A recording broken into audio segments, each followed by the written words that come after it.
வணக்கம். இன்னைக்கு நாம ஜோதிடத்துல ரொம்பவே சுவாரஸ்யமான ஒரு தலைப்பை பத்தி தான் ஆழமா அலச போறோம். அதுதான் பிரபஞ்சத்தோட தராசு அப்படின்னு சொல்லப்படுற துலாம் லக்னம்.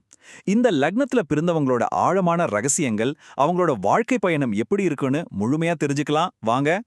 ஒரு சின்ன முடிவு எடுக்கணும்னா கூட 1000 தடவை யோசிப்பீங்களா நீங்க? இத செய்யலாமா இல்ல வேண்டாமான்ற குழப்பம் உங்களை அடிக்கடி வாட்டுதா? அப்போ கண்டிப்பா இந்த அலசல் உங்களுக்காகத்தான். அந்த தராசு முள் மாதிரி ரெண்டு பக்கமும் ஊசலாடுற மனநிலைய நீங்க நிஜ வாழ்க்கையில நிச்சயம் அனுபவிச்சிருப்பீங்க, சரியா? சரி, இன்னைக்கு நாம என்னென்ன பார்க்க போறோம்னு சுருக்கமா சொல்லிடுறேன். முதல்ல இதோட தத்துவார்த்த பின்னணி, அடுத்து கிரகங்களோட ஆதிக்கம், அவங்களோட ஆளுமை பண்புகள், தொழில் மற்றும் திருமணம், கர்ம வினை மற்றும் சவால்கள், கடைசியா வெற்றிக்கான சில எளிய பரிகாரங்கள். முதல்ல இந்த துலாம் லக்னத்தோட தத்துவார்த்த பின்னணிய பத்தி பார்க்கலாம். துலாம் லக்னம்ங்கிறது நம்ம ராசி சக்கரத்தோட 7வது இடம். இதோட அதிபதி சுக்கிரன். இதுல ரொம்ப முக்கியமான விஷயம் என்னன்னா, இது ஒரு காற்று ராசி, அதோட சரராசி. காற்று ராசின்னு சொல்றதால இவங்களுக்கு சிந்தனை வளம் ரொம்ப ரொம்ப அதிகம். எதையும் கச்சிதமா திட்டமிடுறதுல இவங்க பெரிய கில்லாடிகள். இவங்களோட மூளைதான் இவங்களுக்கு மிகப்பெரிய பலமே. அதே மாதிரி இது ஒரு சரராசி, அதாவது ஒரு மூவபிள் சைன் அப்படிங்கறதால ஒரு இடத்துல தேங்கி நிக்கவே மாட்டாங்க. எந்த ஒரு மாற்றத்தையும் ஈஸியா ஏத்துக்கிட்டு அதுக்கேத்த மாதிரி தங்களை மாத்திப்பாங்க. சுருக்கமா சொல்லணும்னா சமநிலையும் நேர்மையும் தான் இவங்களோட அடிப்படை தத்துவமே. சரி, அடுத்து இவங்கள ஆட்டி படைக்கிற அந்த கிரகங்களோட ஆதிக்கத்தை பத்தி பார்க்கலாம். இப்போ இதுல ரொம்பவே சுவாரஸ்யமான விஷயம் என்ன தெரியுமா? சனி பகவானோட பங்குதான். சுக்கிரன் 1 மற்றும் 8ஆம் இடங்களுக்கு அதிபதியாக இருந்து லக்னாதிபதியா ஆயுளையும் ஆரோக்கியத்தையும் தீர்மானிக்கிறார். ஆனா சனி பகவான் 4 மற்றும் 5ஆம் அதிபதியா வந்து யோகக்காரகனா செயல்படுவார். உண்மையிலே துலாம் லக்னத்துக்கு சனி பகவான் மிகப்பெரிய நன்மைகளை செய்வாருங்க. வீடு, வாகனம், அபாரமான புத்திசாலித்தனம்னு எல்லாத்தையும் அள்ளி தருவார். இது தவிர புதன் 9 மற்றும் 12க்கு அதிபதியாகி தந்தை வழியில லாபத்தையும் வெளிநாட்டு யோகத்தையும் தரக்கூடிய பாக்கியாதிபதியா இருக்கார். அதே சமயம் சில கிரகங்கள் சவால்களையும் கொடுக்கும். பாத்தீங்கன்னா செவ்வாய் 2 மற்றும் 7ஆம் அதிபதியாகி மாரகாதிபதி அப்படிங்கிற ஸ்தானத்தை பெறுவார். இவர்தான் குடும்பம், கல்யாண வாழ்க்கையில அதிக ஆதிக்கம் செலுத்துவார்.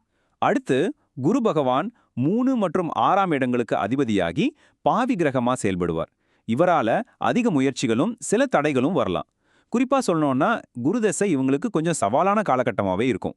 அப்புறம் சூரியன் 11ஆம் அதிபதியாகி லாபாதிபதியா செயல்பட்டு மூத்த சகோதரர்கள் மூலமா ஆதாயத்தை தருவார். இப்போ இவங்களோட ஆளுமை பண்புகள் எப்படி இருக்கும்னு கொஞ்சம் ஆழமா பார்க்கலாம்.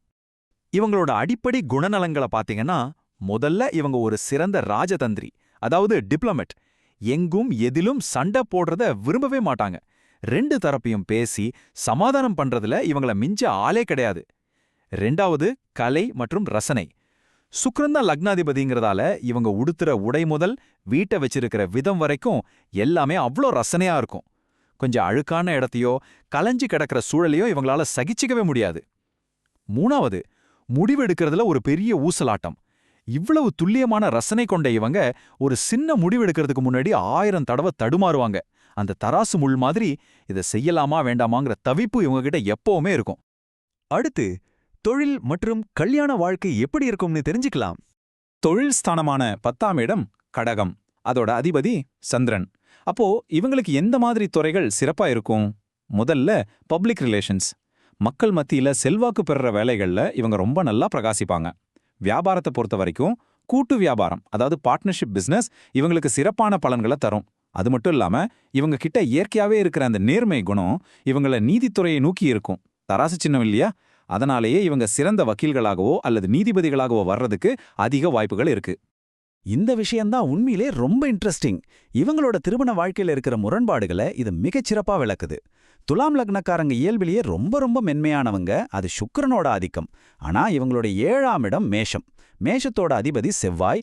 அதனால இவங்களுக்கு வர்ற வாழ்க்கை துணை ரொம்ப ஆக்ரோஷமானவங்களாவும் கொஞ்சம் பிடிவாதக்காரங்களாவும் இருக்க வாய்ப்புண்டு. ஒரு பக்கம் அதீத மென்மை, இன்னொரு பக்கம் அதீத வேகம். இந்த ரெண்டும் நேருக்கு நேர் சந்திக்கிற இடமா இவங்களோட திருமண வாழ்க்கை இருக்கும். சரி, இப்போ இவங்களோட கர்ம வினை மற்றும் சவால்களை பத்தி பார்க்கலாம்.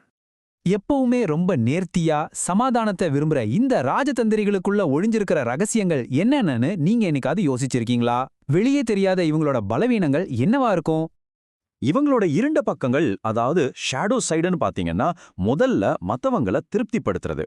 மத்தவங்க தங்கள பத்தி என்ன நினைப்பாங்கன்னு யோசிச்சே பல பொன்னான வாய்ப்புகளை இவங்க நழுவ விட்டுடுவாங்க. அடுத்தது ரகசியம் காக்கிறது. இவங்களோட அந்த ராஜதந்திர முகமூடிக்கு பின்னாடி இவங்க நிஜமா என்ன நினைக்கிறாங்க அப்படிங்கறத யாராலையும் அவ்வளோ ஈஸியா கண்டுபிடிச்சிட முடியாது. மூணாவது விஷயம் ஆடம்பரம். கையில காசு இல்லைனா கூட பரவாயில்ல, மத்தவங்க முன்னாடி ரொம்ப கௌரவமா தெரியணும்னு சொல்லி ஆடம்பரமா செலவு பண்ணுவாங்க. இதனாலேயே சில நேரங்கள்ல தாங்களாவே நிதிச்சிக்கலா மாட்டிக்கிறதும் உண்டு. இப்போ ரொம்ப முக்கியமான பகுதிக்கு வந்துட்டோம். வெற்றிக்கான சில எளிய பரிகாரங்கள். இப்போ நான் சொல்லப் போற இந்த எளிய வழிமுறைகள் இவங்க வாழ்க்கையில ரொம்ப பெரிய மாற்றங்களை ஏற்படுத்தும். 1. சனி வழிபாடு. நம்ம முன்னாடியே பார்த்த மாதிரி சனி பகவான் தான் இவங்களுக்கு யோகக்காரகன். அதனால சனிக்கிழமைகள்ல ஆஞ்சநேயர் அல்லது சிவனை வழிபடுறது இவங்களுக்கு பெரும் வளர்ச்சியை கொடுக்கும். 2. சுக்கிரனோட பலத்தை அதிகரிக்க அவங்க வசதிக்கு ஏத்த மாதிரி ஸ்படிகமானை அல்லது வைரமோதிரம் அணியலாம். 3. அதிர்ஷ்டத்தை ஈர்க்கிறதுக்கு நேவி ப்ளூ மற்றும் வெள்ளை நிற ஆடைகளை அதிகமா பயன்படுத்தலாம். இந்த சின்ன சின்ன விஷயங்கள் நாம முன்னாடி பார்த்த கிரகங்களோட தாக்கத்தை ரொம்பவே பாசிட்டிவா பேலன்ஸ் பண்ணும். நாம இப்போ இந்த ஆழமான அலசலோட இறுதிக்கு வந்துட்டோம். இத ஒரு சிறப்பான குறிப்போட நான் நிறைவு செய்றேன். நீங்க ஒரு காரியத்தை தொடங்க போறீங்கன்னா தயக்கத்தை கைவிட்டு முதலடியை எடுத்து வைங்க. வெற்றி தானா உங்களை தேடி வரும். ஒரு முடிவெடுக்க முடியாம தவிக்கிற துலான் லக்னக்காரர்களுக்கு இதுதான் மிகச்சிறந்த தாரக மந்திரம். அந்த தராசு முள்ள சரியா நிறுத்தி துணிஞ்சு செயல்படுங்க.